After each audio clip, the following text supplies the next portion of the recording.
There's a lady who's sure all that glitters is gone, and she's buying a stairway to heaven. When she gets there, she knows if the stores are all closed, with the words she can get what she came for.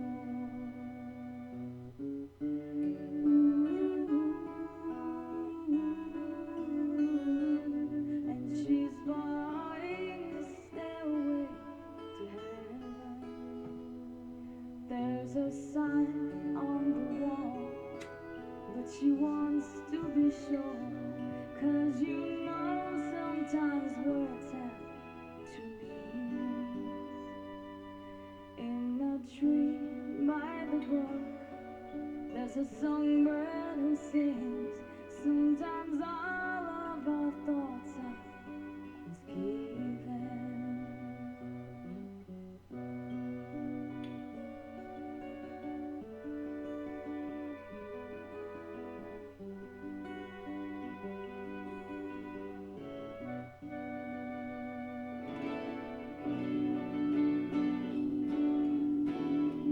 Makes me wonder.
When there is an ending, there was a beginning. Every victim has a picture to paint. Every true crime has its time and place. Please join our MJ podcast, the series Deep into the Woods, Missing Persons, Unsolved Crimes, and the Does.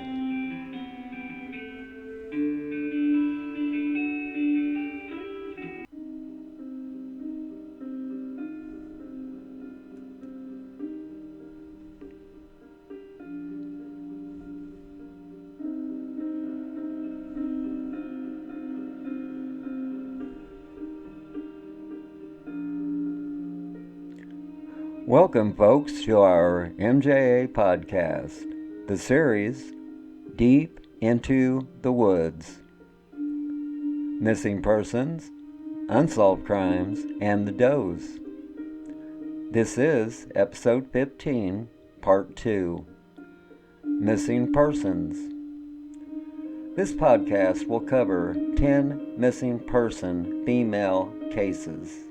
My name is Mark, and I will be your host for tonight's show, and joining me later will be our co-host and a guest speaker. We are coming to you from our home office in Plattsburgh, New York. Case 1. Welcome to California. Missing Denise Kathleen Anderson.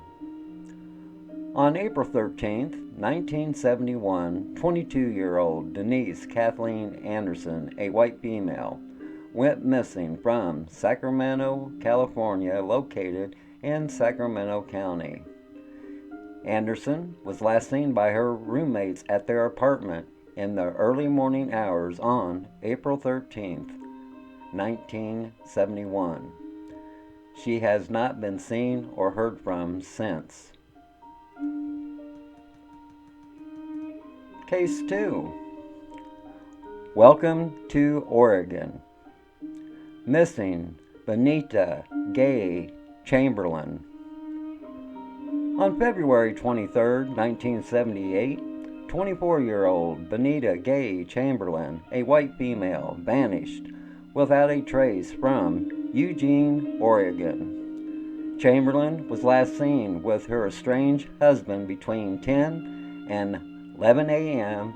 at the Sacred Heart Hospital in the vicinity of 13th Avenue and Hilliard Street in Eugene, Oregon. She had just left the hospital after feeding her newborn daughter, who was born premature.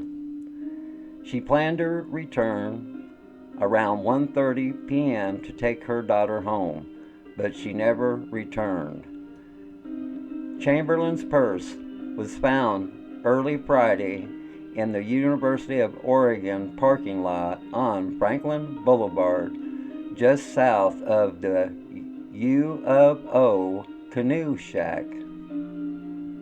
Later that morning, her vehicle, a 1966 blue Mercury Comet, was found abandoned about a block to the east in a parking lot of the Coca-Cola bottling plant at 1565 Franklin Boulevard. Miss Chamberlain was recently separated from her husband, John. She worked as a hotel maid at the Holiday Inn on Coburg Road in Eugene for 5 months before taking maternity leave on February 4th. Case 3. Welcome to Nevada. Missing Rebecca Jean Dunn.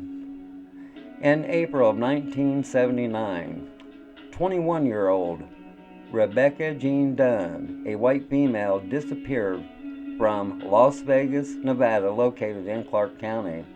Ms. Dunn was a resident of Las Vegas, Nevada. She used several assumed names. In early 1979, Miss Dunn traveled to San Diego, California, and she was in the company of at least one female friend from Las Vegas. The friend, who eventually returned to Las Vegas, told investigators that she and Dunn had traveled to California to act as prostitutes. Miss Dunn and her companion were in the company of two men. At least one of those men was believed to be acting as their pimp. Miss Dunn was never seen again by her family or female companion. The specific details of her disappearance are unknown at this time. Case 4. Welcome to Arkansas. Missing Iva Joyce Johnson. On April 4th, 1981, 45-year-old Iva Joyce Johnson, a white female, went missing from Hot Springs, Arkansas, located in Garland County.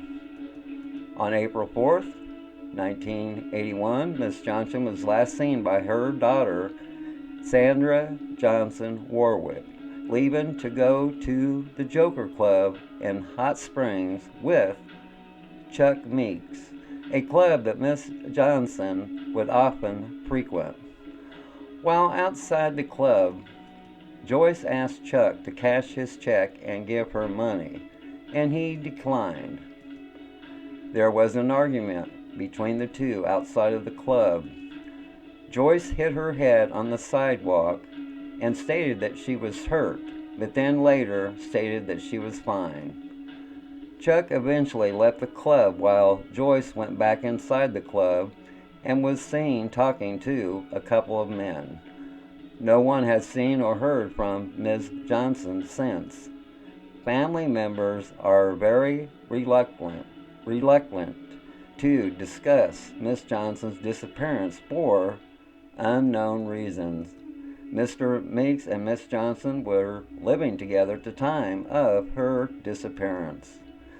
They applied for a marriage license at one point, but it is not known if they were officially married. Sandra passed away in March 2014, but Miss Johnson's grandchildren still want to know what happened to their grandmother. Case 5. Missing Jean McKinney.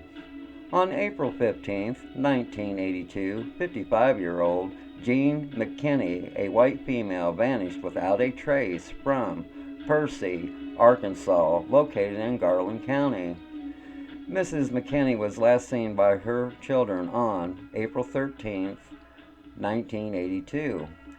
When she failed to show up to her part-time job at the Abilities Unlimited on April 15, 1982, her daughter, Mary Jane Powell, contacted police. Initial suspicion fell on Jean's second husband, G.A. McKinney, due to activities seen by neighbors the day of her disappearance. The husband and Jean driving off in his truck. Mr. McKinney removing a large piece of carpet from the utility room from inside their home. Mr. McKinney driving off with a large barrel in the back of his vehicle, returning 35 to 40 minutes later without it. Mr. McKinney denies any involvement in his wife's disappearance. Weeks after Jean's disappearance, investigators say Jean's car, a Chevrolet Caprice, showed up at the Little Rock Airport. But authorities don't believe she got on the plane because her family said that she was terrified of flying. Investigators believe that she is most likely buried somewhere in the rural Garland County area, and crews have searched for years to no avail. Let's take a pause for the cause, and when we return, we will introduce you to 5 more missing person cases of females. Be back in a moment.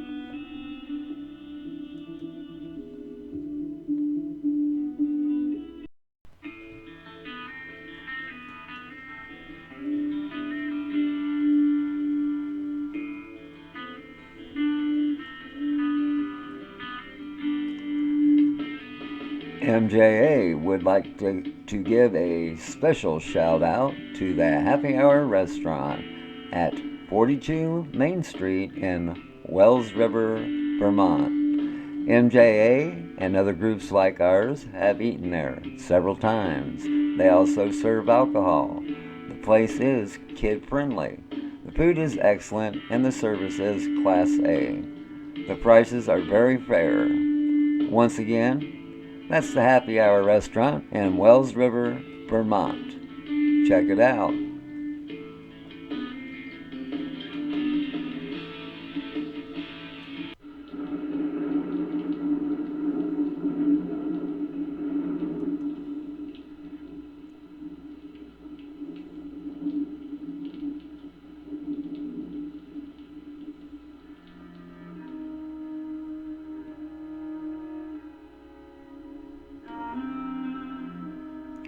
Welcome back to our MJA podcast, the series Deep into the Woods. This is episode 15, part 2, Missing Persons. Case 6, Welcome to New Mexico. Missing Ann Linda Rippin. On September 13th, 1982, 33-year-old Ann Linda Rippin, a white female, went missing from Mora, New Mexico, located in Mora County. At the time of her disappearance, she was on a brief vacation in the mountains. Rippin was last seen on September 13th, 1982, in New Mexico, where she was living at the time. State police found her car locked, stuck in a ditch, and abandoned on the roadside on September 21st, 1982, a short distance from Highway 3 between Mora and Tres Ritos in New Mexico. Inside were some clothing, painting materials, and some paintings Rippin had done of New Mexico landscapes. The only thing missing from the vehicle was Rippin's purse. There was no evidence of foul play in the vehicle. A woman at a gas station 10 miles away from where Rippin's car was found believes she saw her shortly after her disappearance. According to the witness, Rippin appeared to be alone and requested assistance. She has not been seen since. Her bank accounts and credit cards have not been used since her disappearance. Case 7. Welcome to Kansas. Missing Mary Jean Lang. On October 21st, 1983, 31-year-old Mary Jean Lang, a white female, vanished without a trace from Hays, Kansas, located in Ellis County. Mary Lang was last seen in the downtown area of Hays, Kansas at around 1 p.m. on October 21st, 1983. Lang had just started working as a legal secretary for a local attorney in the city of Hays. She was taking papers to other attorneys in town to be signed when she disappeared. Lang's car was found with the door open approximately 3 inches, and her purse and legal papers were found inside the vehicle. Days later, a search team found her coat along a country road 6 miles from town with her car keys in the coat pocket. Lang's body has never been found. Foul play is suspected. Case 8. Welcome to Arizona. Missing Pamela Jane Frisbee Page. On July 21st, 1989, 32-year-old Pamela Jane Frisbee Page, a white female, disappeared from Peoria, Arizona, located in Maricopa County. Page was last seen on July 21st, 1989. She had just returned from a visit with family members in Arkansas. Her dash hound disappeared with her. Page's jewelry and driver's license and other ID were seen at her home after she disappeared. The husband reported he found a note written by Page, and it stated that she was leaving home to live with a friend named Sarah. The police have been unable to learn many details about Sarah, and it is unknown if such a person even exists. Her husband later admitted to partially writing the note she said to have left him.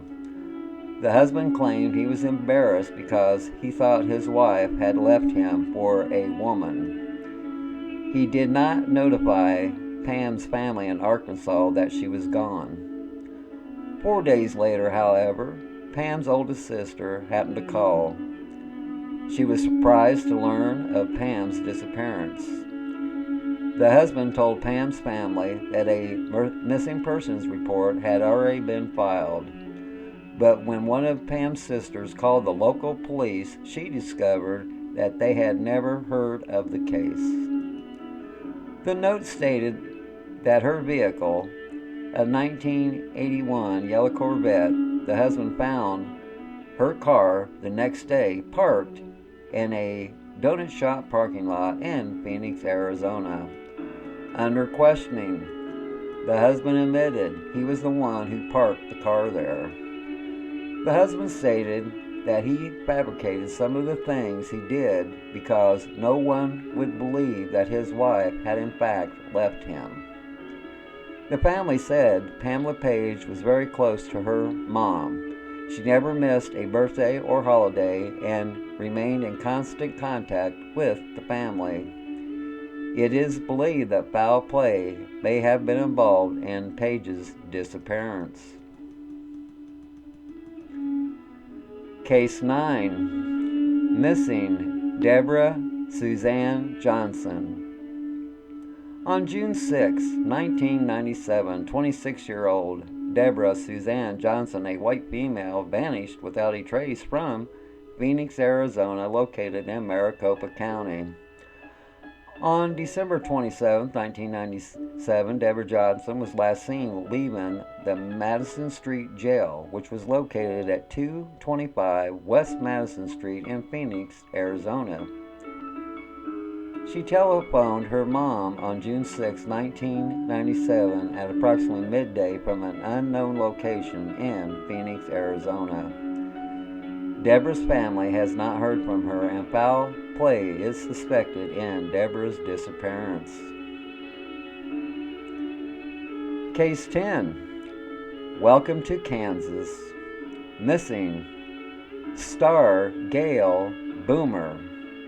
On February 23, 1999, 39-year-old Star Gail Boomer went missing from Kansas City, Kansas. On the evening of February 23, 1999, Star Boomer was a patron of Uncle Mike's Bar at 49th and Metropolitan in Kansas City, Kansas. Boomer had gone to the tavern with a roommate. The friend had a drink and headed home, planning to return in a few hours to pick up her roommate. When she arrived at the bar, she was told that Boomer had left with 2 men. Witnesses say Boomer was involved in a violent altercation with a man believed to be a long-life criminal with a history of violent behavior, particularly towards women. At one point during the evening, Boomer allegedly was knocked to the ground, causing her to pass out, and she has not been seen or heard from since that date. On February 28th, a roommate reported to police that her friend was missing. Investigators said it was believed that Boomer was killed in the bar and her body was dumped elsewhere. 2 men were arrested and charged with second-degree murder, but were later released and charges were dismissed because witnesses did not come forward. Boomer grew up not far from the bar. She was going through a divorce at the time, but remained optimistic. Two decades after dropping out of school, the 39-year-old Boomer went back to school, and she was planning to move to Spring Hill to live with her parents until she got back on her feet. Boomer left behind a 3-year-old son. Let's take a pause for the cause, and when we return, our co-host and a guest speaker will join us. Be back in a moment.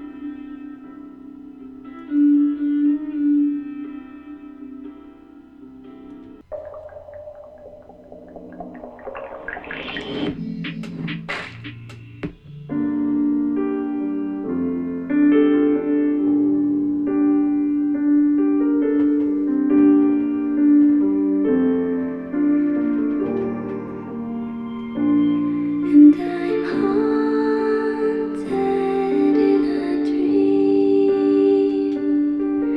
I don't know how long I've been asleep. I gotta wake up.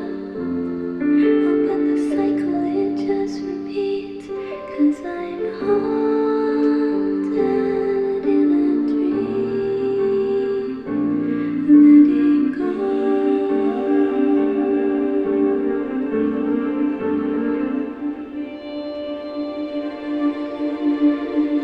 And I'm haunted in a dream.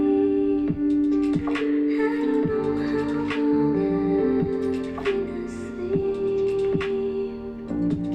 I gotta wake up. But the cycle it just repeats. 'Cause I'm haunted in a dream. I don't know how long. I don't know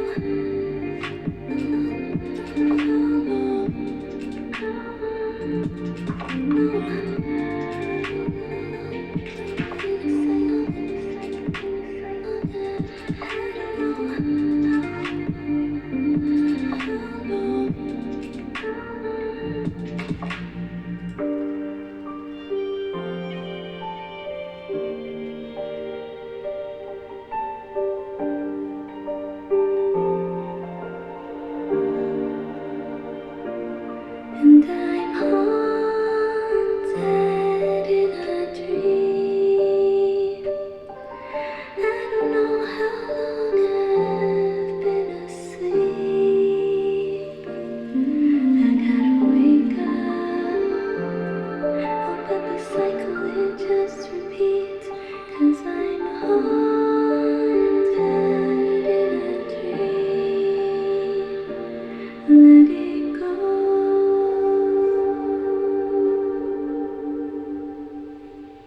I don't know how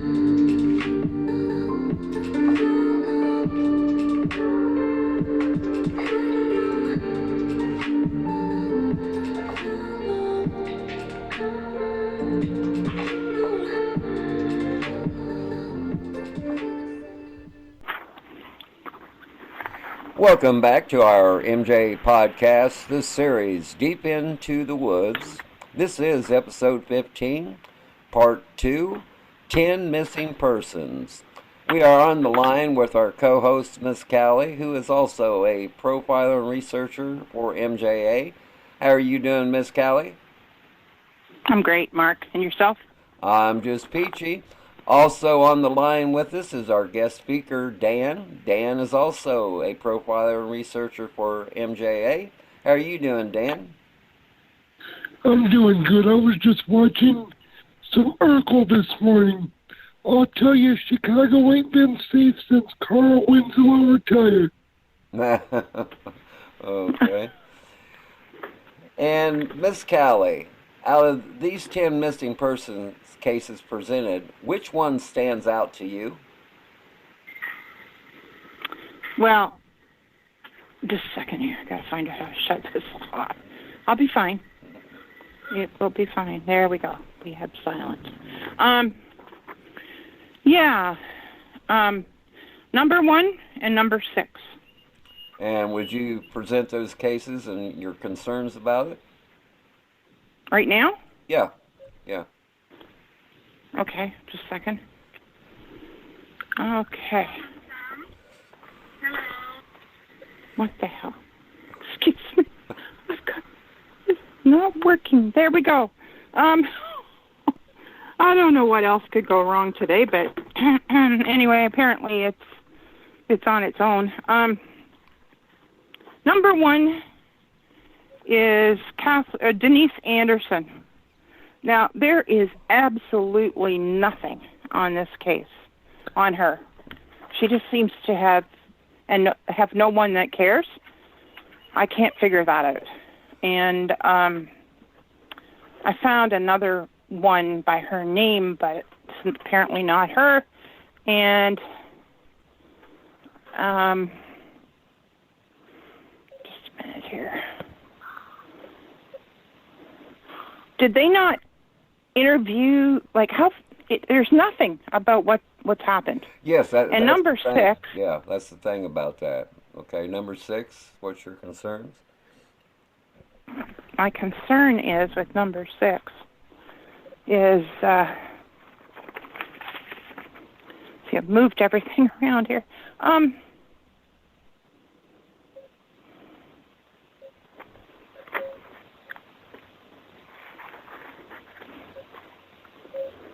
Wait a second.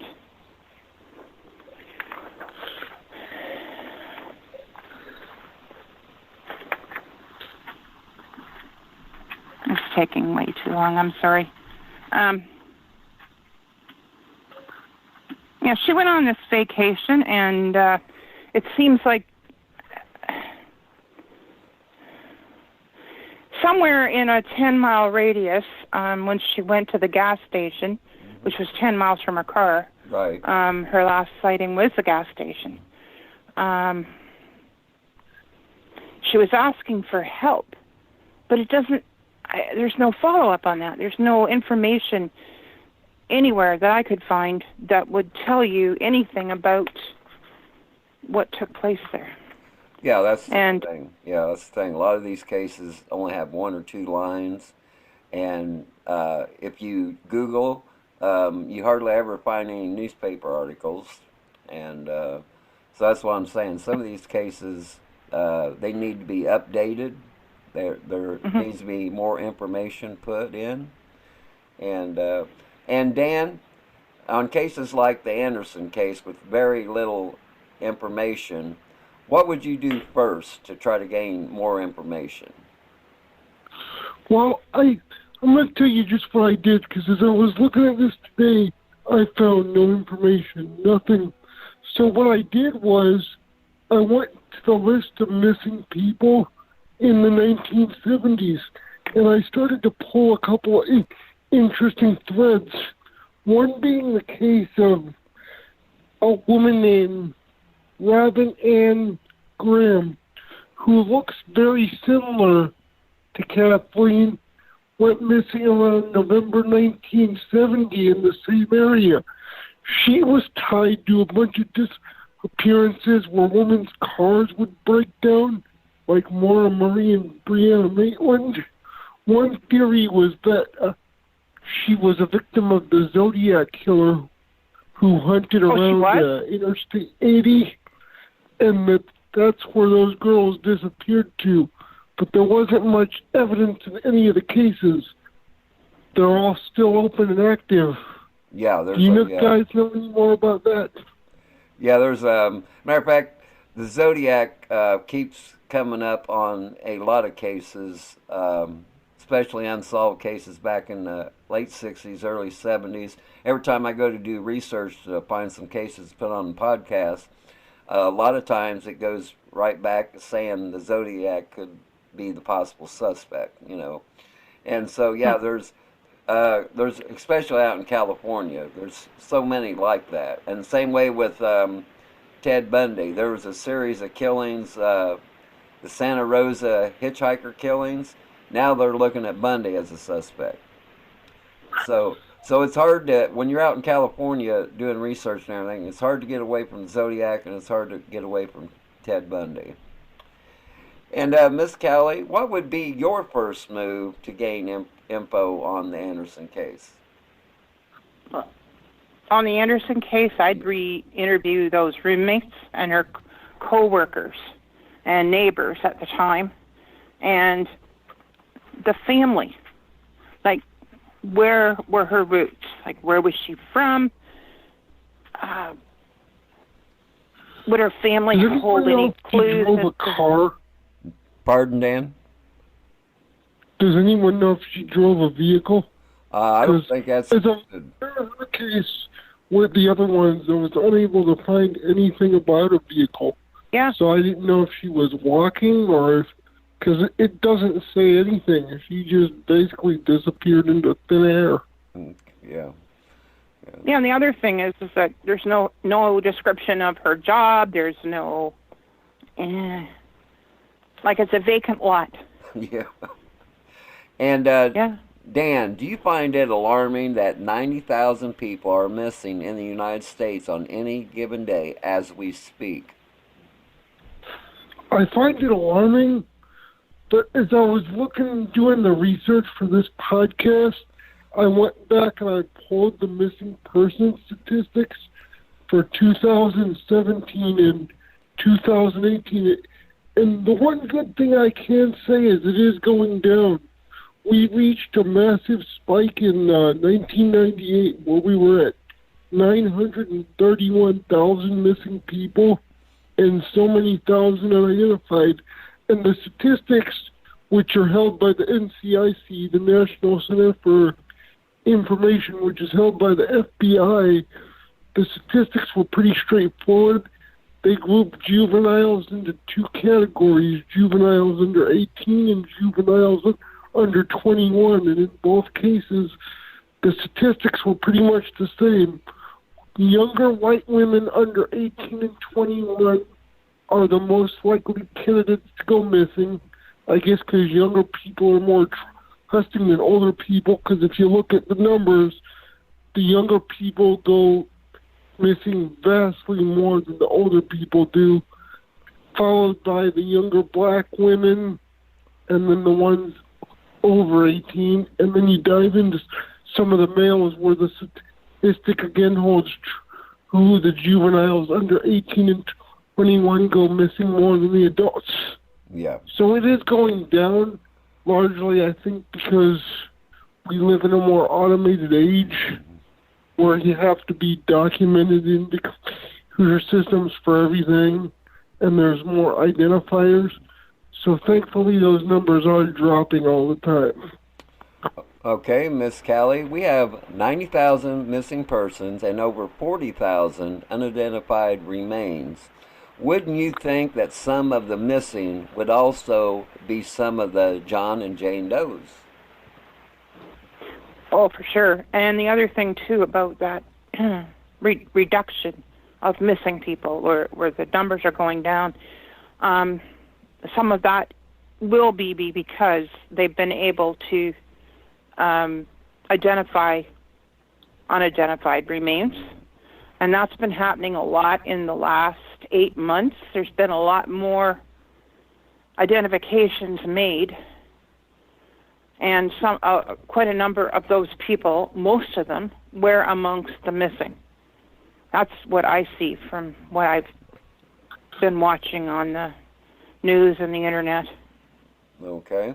If I could add something to that, yeah, I don't agree with the NCIC's breakdown, because if you look at their numbers, they classify 95% of missing persons just a little bit more than 95% is nothing more than runaways, and that's not the case. It's what we find in those serial killer cases, like we're going to talk about with Bonnie Scott and the Grimes sisters.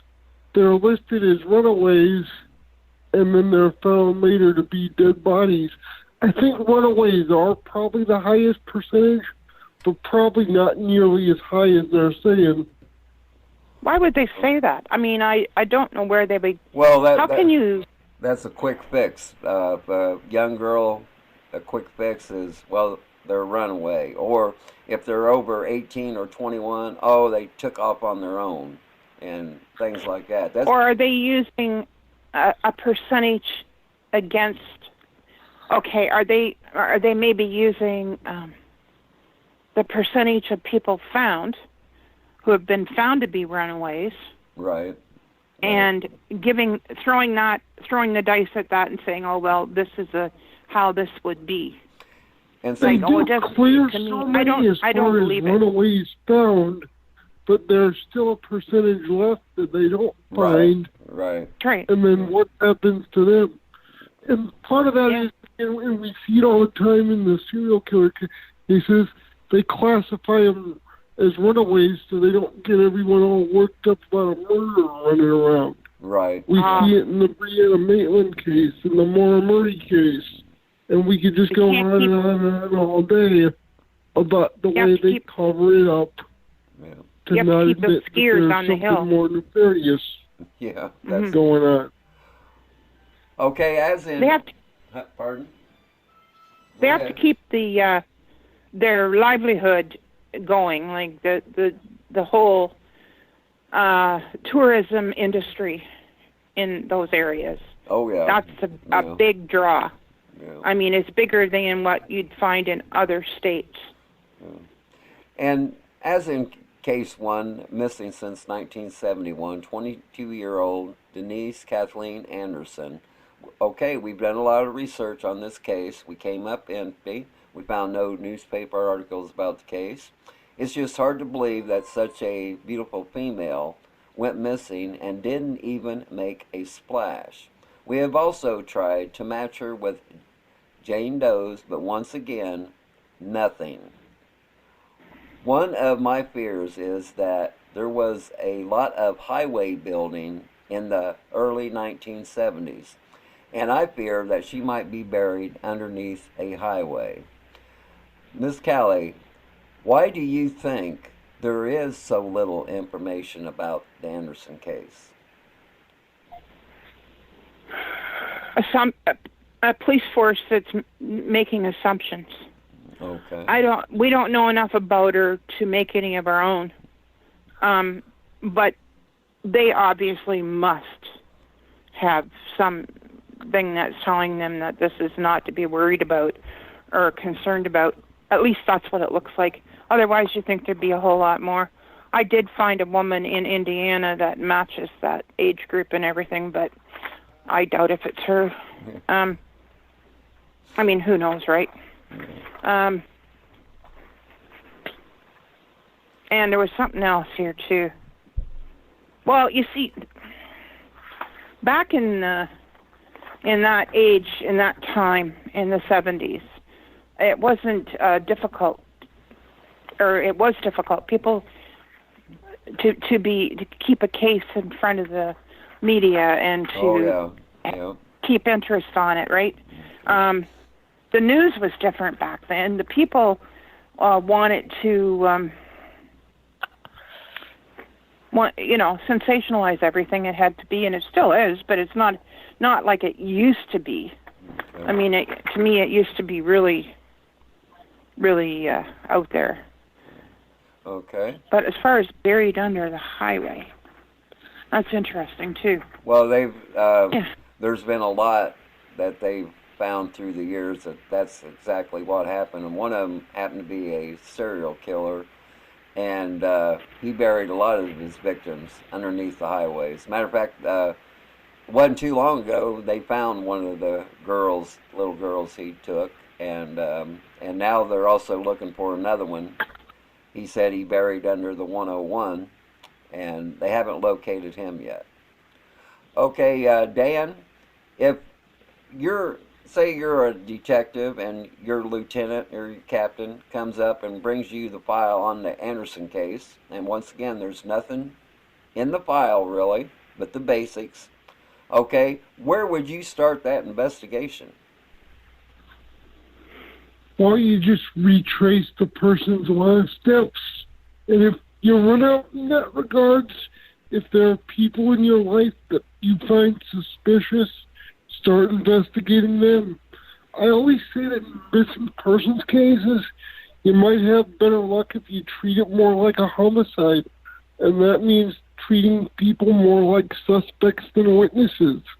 They're not going to like it, but nobody can just disappear into thin air. Yeah. Odds are 90% of the time, if they are murdered, they're murdered by somebody they know. The funny thing was, even when the police don't pay attention in an investigation, and we know this because we see it all the time, is the family usually gets in front of it even when law enforcement won't.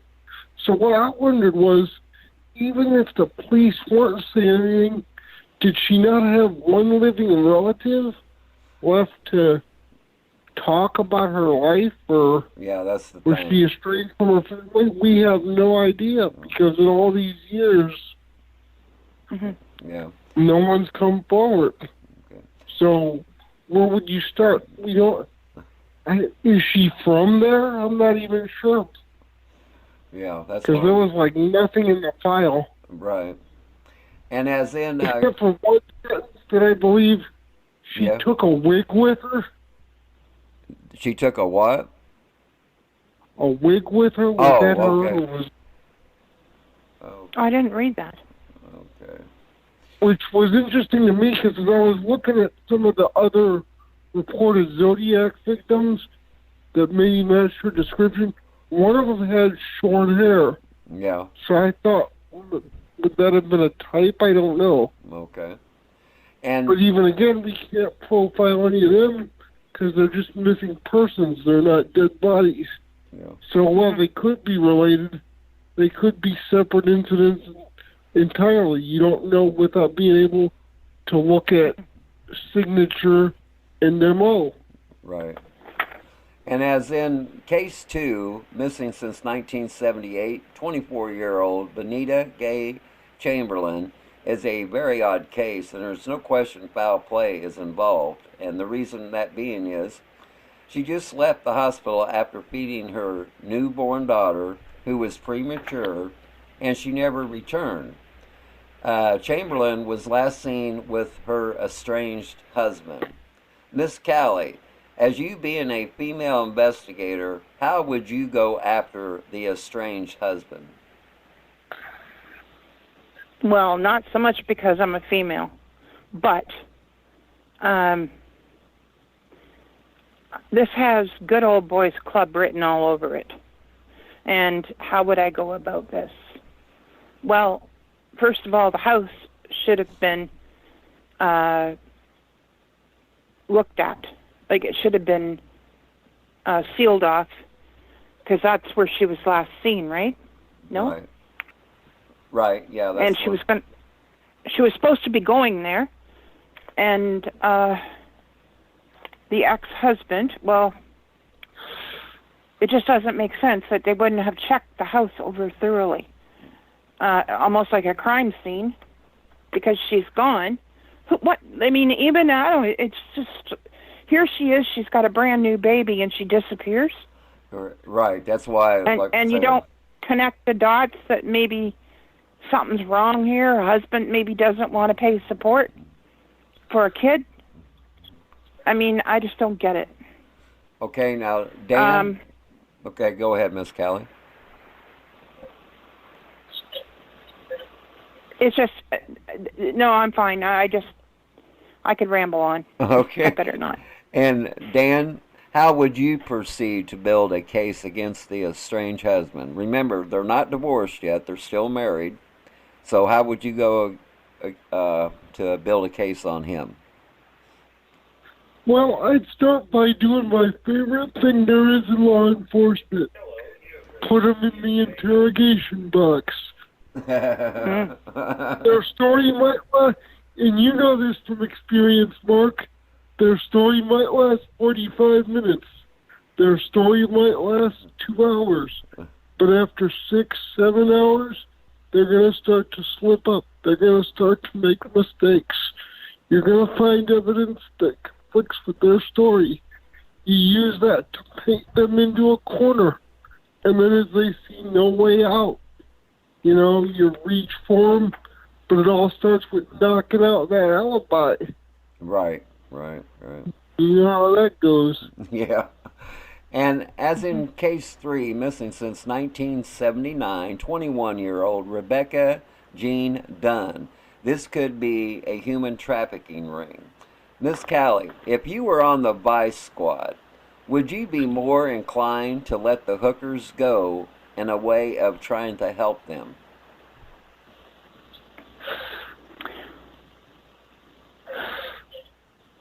Well, I can't. I'd have, at the time, you couldn't let them go. I mean, they were looked upon as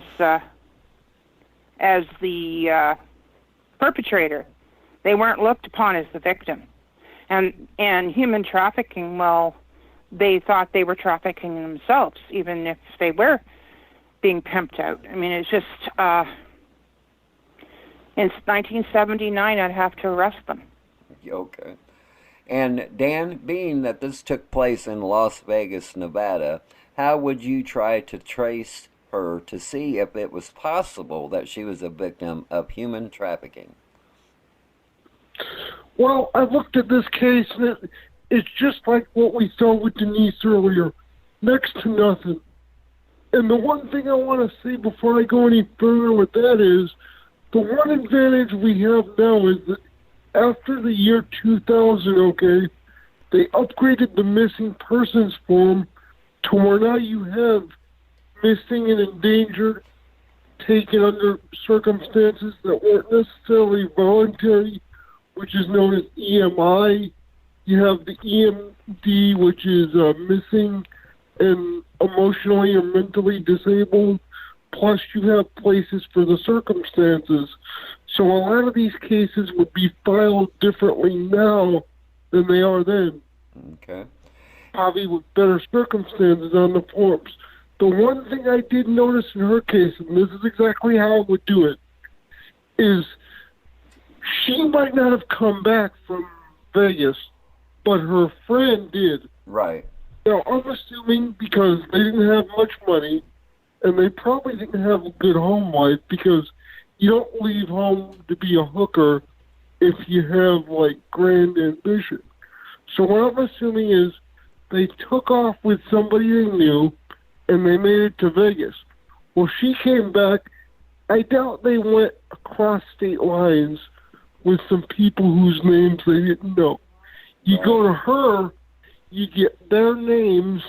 Once again, you put them in the box, accuse them of murder, and to get out of the murder rap, they'll tell you right the last place they saw her. And then once you go there, assuming she's still working in Vegas, the first place I would look and wait is the local jails. Because you know as well as I do, when it comes to working girls, they're going to end up in county jail sooner or later, either on solicitation or drug charges. I mean, don't you agree? Oh yeah, there's many ways. Yeah, when it comes to that yeah, they might get hauled into jail, or there might be a reference card from a police officer. See, a lot of times, police officers will, they know they're hooking and everything, but they'll take a reference card, take their name, date of birth, and then they had mugshots even back then. Yeah, and see, then they go from there on a reference card. If they happen to meet up again, then the officer might think there is a problem. So, yeah. And that happens, they're in and then they get bailed out and they're back in. Right. You know how that goes. You work with those people. Yeah. Do you want to tell us the story about the girl who jumped out the window into the officer's arms? Oh, that's for that's for another time. Yeah, I still You always tell remember. that story so well. Okay, as in case 6, missing since 1982, 33-year-old Ann Linda Rippon, with her being on vacation. Ann Linda Rippon was from New Jersey, and some say she was a bit of a drifter and partied before ending up in New Mexico.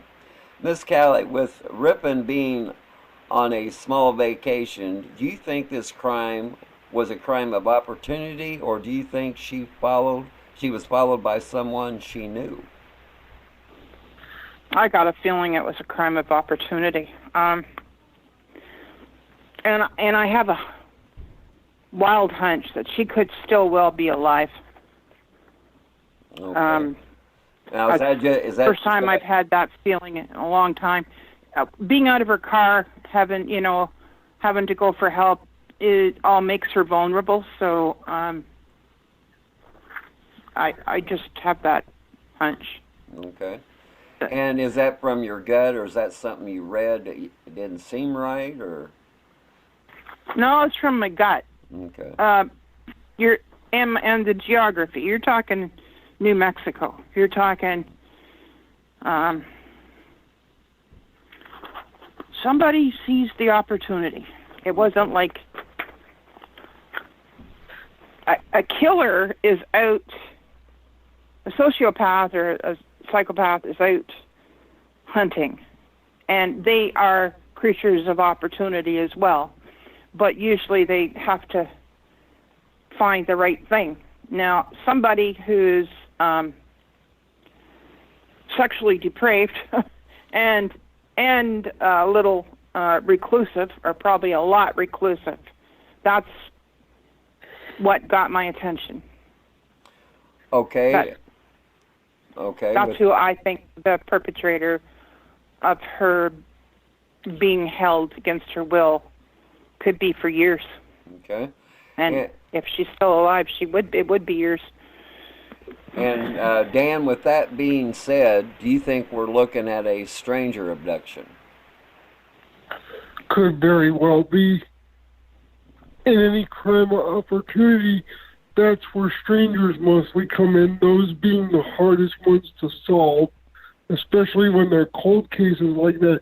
Because in those types of cases, what we do now is all that we can do, which is usually wait for a pop from either APHIS, which is the automated fingerprint system, or CODIS, the DNA system, and that's usually how you solve your stranger abductions, unless they come in for a different crime and wind up confessing. Okay. And Miss Callie, do you think because of Rippon's free-spirited nature that she got in a situation she couldn't get out of? Well, I kind of was going to the victim blaming thing, and I don't agree with that, but I think that her free spiritedness would have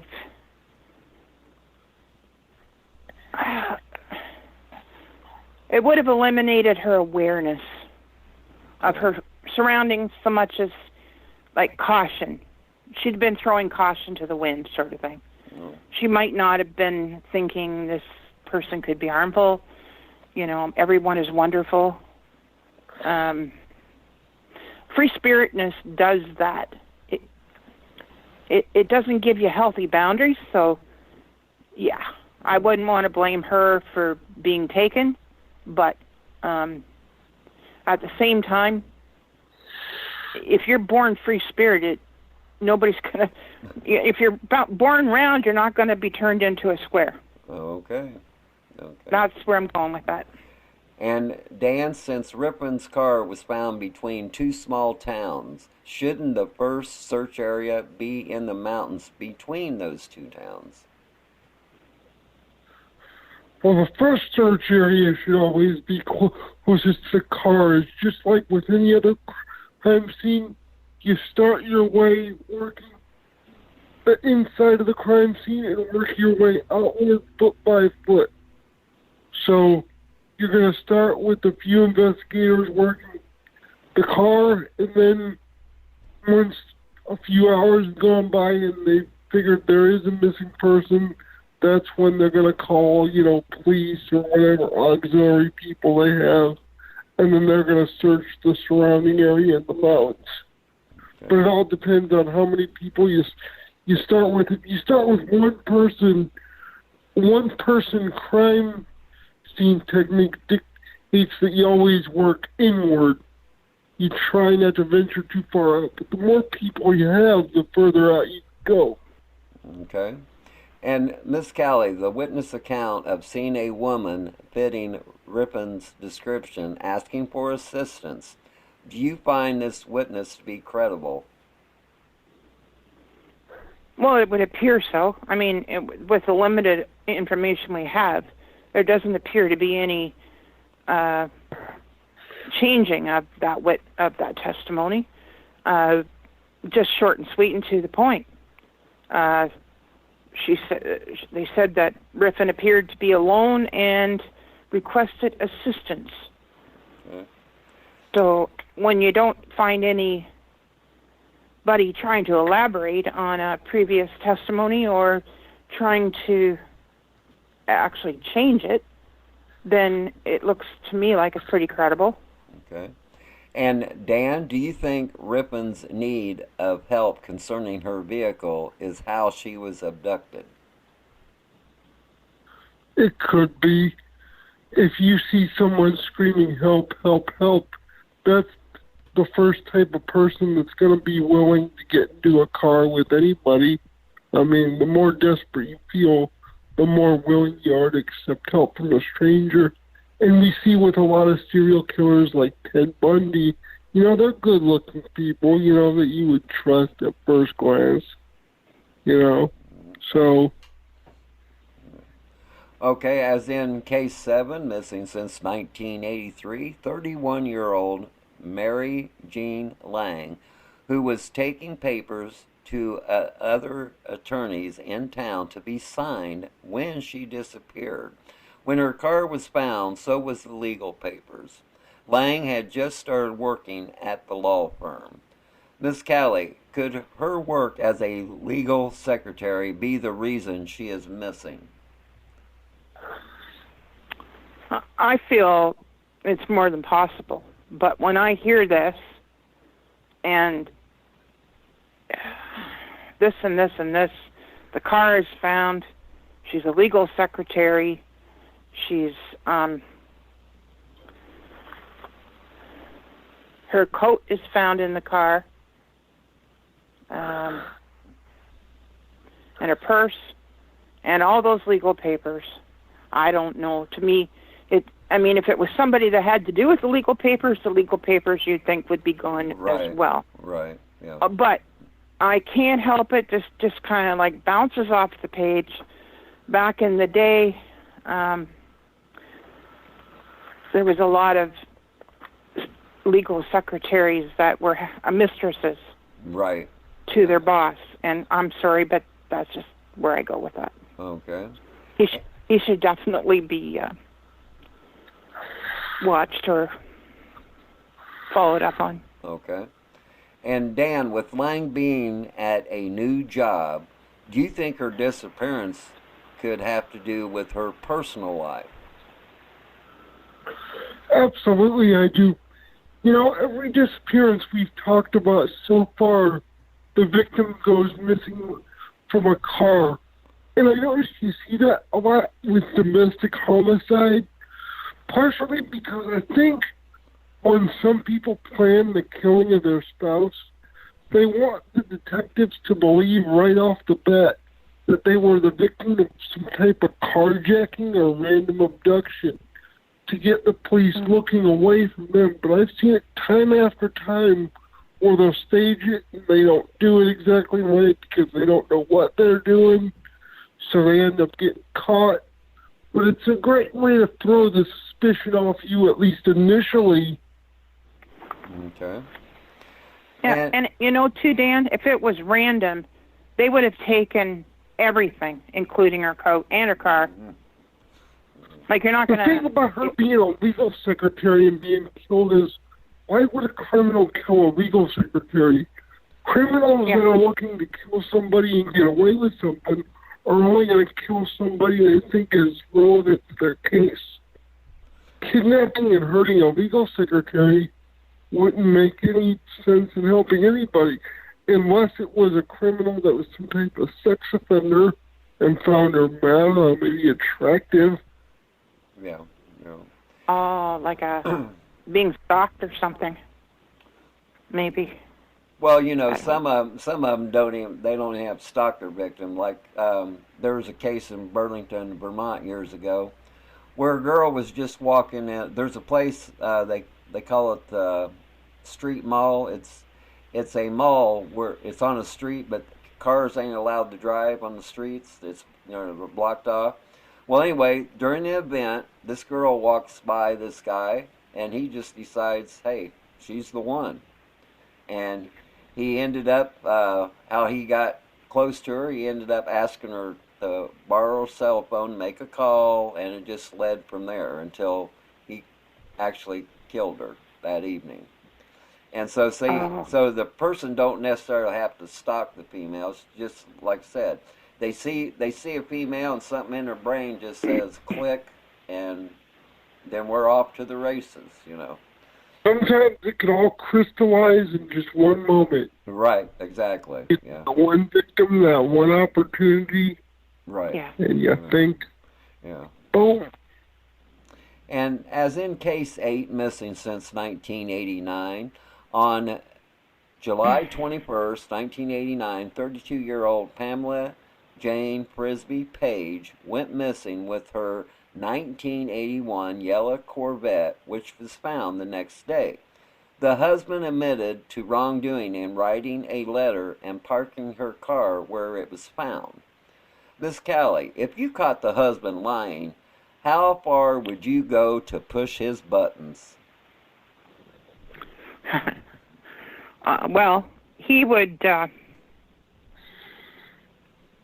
I would get out the violin and I'd play him such a sad song.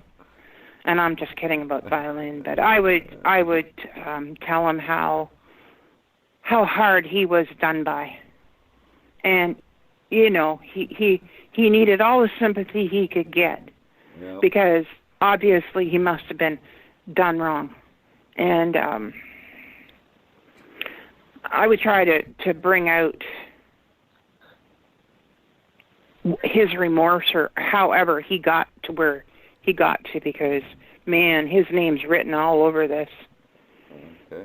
I don't know how else I could approach it. I'd have to try to get into his psyche and draw him out, Okay. and then start hitting him with facts Okay. of what I believed that he had done. Not necessarily facts, but things that Yeah, as you go along. take him down a road I thought he went. Right, there you go.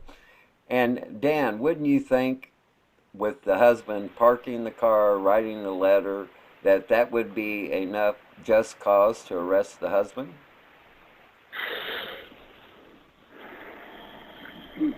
Maybe, but not necessarily, because those acts alone don't prove murder. When they're building circumstantial cases, you like hard physical evidence, murder weapons, guns, blood, stuff like that. So while those are good building blocks, most prosecutors won't take a case solely based on something like that, because he could talk his way out of why he was parking a car. Now, writing a letter, that's a little bit more, but there are always excuses you can make up for that. She was having an affair, I was humiliated. Okay. She ran off to be with somebody else. I didn't want anyone to know. You have to hit them with evidence that they can't talk their way out of so easy. Right. Mm-hmm. Okay, Miss Callie, the husband lied to everybody. So wouldn't the next move would be to put him under surveillance? Well, you'd think so. And everybody that he was associated with. Like if he smiled at somebody, I'd be following them too. How do you know he's not winking at somebody to meet him on the corner? Right. I guess I'd be being paranoid about it, but the thing is, there's something underneath this, Right. you know. Well, they teach you, and while you're doing surveillance, yes, you have to take notice to every person that person you have under surveillance came in contact with, because you might Okay. not know what's going on. And Mhm. Dan, wouldn't you think that at the time there had to be evidence against the husband that was missed? There could always be evidence that's missed. Traces of blood are always minute, coming in drops, things that disappear. People don't check the court records to find out when life insurance policies have been altered, which always end up being big factors in cases like this. You see it all the time. One of the biggest things isn't actually a piece of forensic evidence. It's a piece of evidence that you'll find right at the courthouse that conveniently, right as that person disappeared, hey, the will was changed. And that pisses somebody off, or somebody wants to get rich, Okay. the old song and dance. Yeah. Mhm. And as in case 9, missing since 1997, 26-year-old Deborah Suzanne Johnson has very little info about the case.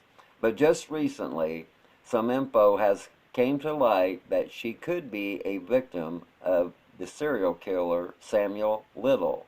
That info that fits is Phoenix, Arizona, and the name of Anne or Suzanne. It's very possible. And Miss Cali, tell us the steps you would take to gain more info on the Johnson case. Uh, well, where was Little in 1997? Well, like And the red flags is, yeah, he was in Phoenix, Arizona at the time, and then he had the he name, was. yeah, he had the name Anne or Suzanne. And then also, you got to remember, after he was caught, he started drawing pictures of his so-called victims. And so, okay, let's say you start at Phoenix. Okay, what would you do to gain more information on the case? Well, I would do a sit down with him and talk to him and try to gain his confidence in telling if this girl, like have her picture, have her a woman, and have her photo, and see if he would clarify or tell where she was, her body was. Okay. And also, there's no date on anything, and there's like it said she was at the police station. Well, really? Yeah. When? Yeah. Yeah. So Like it doesn't have it doesn't even say what date it was. right. Yeah. So that's a lot of information. There's no dates, no times, no location, and Mhm. and I even find missing Oh. person cases where they don't even actually put the location of where they come up missing. They actually put the neighborhood. Well, the neighborhood, that covers a lot of ground then right where that person come up missing at. So, Yeah. Well, like it's saying, the difference between the jailhouse and the fact she called her mother, what was that? 5 days later, 6 days? No, it'd be 7 days later. 9 days later. Okay, so it doesn't. It's like no, there's no place where that call came from, except that somewhere in Phoenix, Arizona. yeah, yeah. And Dan, if Little is the killer, what's the chances of Johnson's remains being recovered? That's a big question, because you call in a variety of factors. Number one is memory, which certain serial killers remember everything about their victims. Certain serial killers don't remember anything. The Green River killer, he killed dozens of prostitutes. Couldn't remember where a lot of them were buried. Other serial killers remember every last detail. The other big detail that happens, especially as we're talking cold cases, is construction happens, especially in areas like where there's a lot of desert, like in Arizona. So you have to wonder how much has the area changed since Right. that it took place. Right. That's And then what. you have to account for weather, animal predation, so it's the longer it is, the harder it is.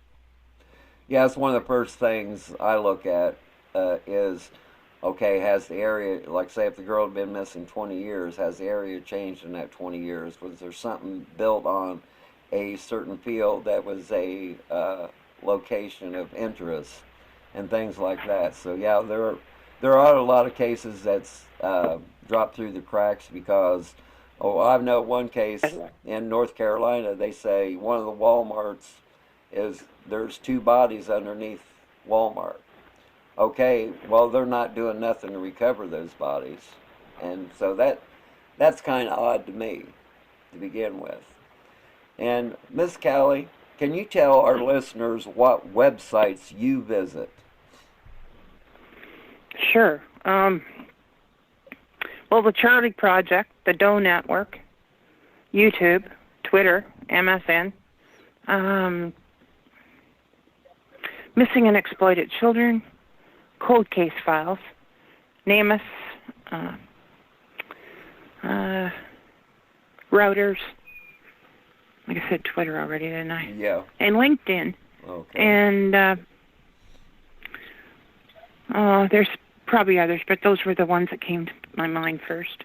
Okay, Dan? I know for me personally, I am part of a lot of missing persons Facebook groups, stuff like Yeah, that one that.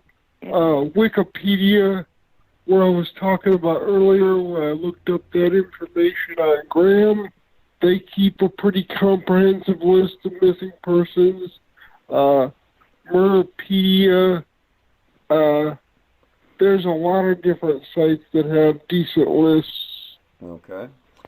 And as for MJA, I believe with 44 staff members, we visit about 300 websites, but our most favorites are NamUs, the DoeNet, the Charlie Project, Unsolved Mysteries, not related to the show, Porchlight International, the Cold Case Files, not related to the show, YouTube, Twitter, and our own MJA website.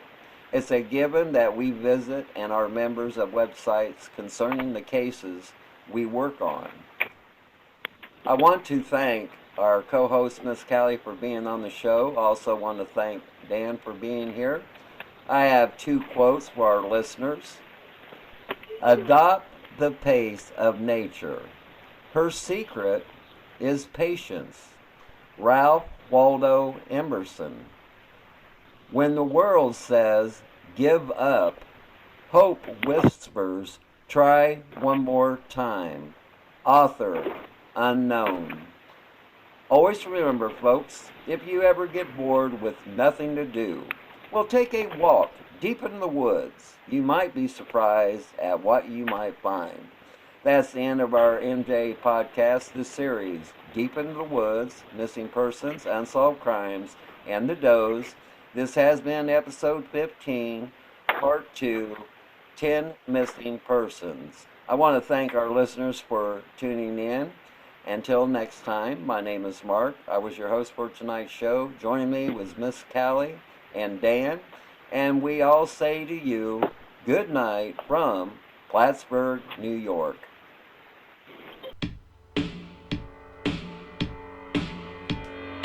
Lonely shadows following me. Lonely ghosts come a-calling. Lonely voices talking to me. Now I'm gone, now I'm gone, now I'm gone. And my mama told me, girl, let it be. Sold my soul to the calling. Sold my soul to sweet melody. Now I'm gone, now I'm gone, now I'm gone. Oh, give me that fire.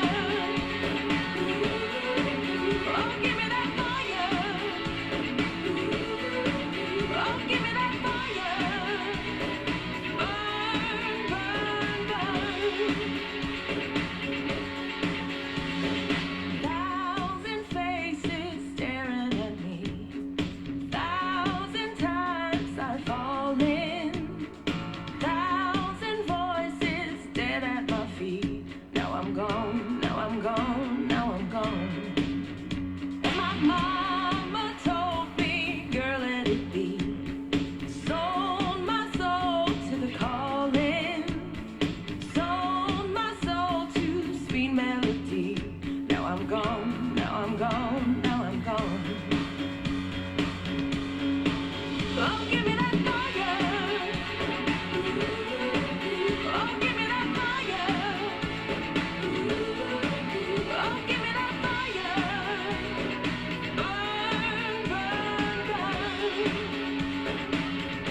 name out, lost in the fire.